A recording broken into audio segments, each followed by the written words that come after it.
தப்பு பண்ணவங்கலாம் ரொம்ப ஜாலியா தான் இருக்காங்க. கர்மாலாம் இல்லைங்க. அதெல்லாம் சும்மாங்க அப்படின்னு நெறைய பேர் ரீசென்ட்டா சொல்லி கேள்விப்பட்டிருக்கேன். அண்ட் ஆல்சோ ஒரு காமெண்ட் கூட வந்திருந்தது ப்ரீவியஸ் வீடியோல. சும்மா சொல்லல. தெய்வம் நின்று கொள்ளும் அப்படின்னு சொல்லிட்டு. கர்மா அப்படின்றது இன்ஸ்டன்ட்டா வரக்கூடிய விஷயம் கிடையாது. அவங்க தப்பு பண்ணிட்டாங்க அப்படின்றதுனால உடனே லெசன வந்து கத்துக் குடுக்கணும் அப்படின்றதுக்காக கர்மா உடனேலாம் வராது.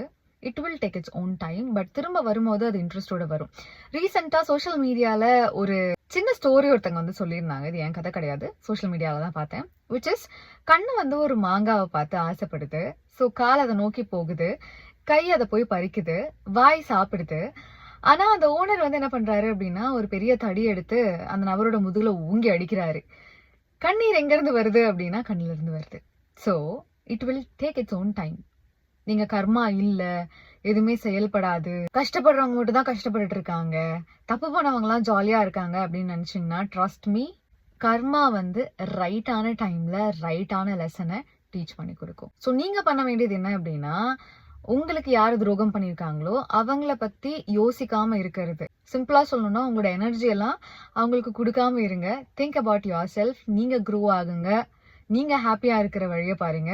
சிம்பிளா நீங்க அவங்கள பத்தி யோசிக்க யோசிக்க அவங்க நல்லா தான் இருப்பாங்க. So look after yourself. Okay? See you in another video. Tata boing.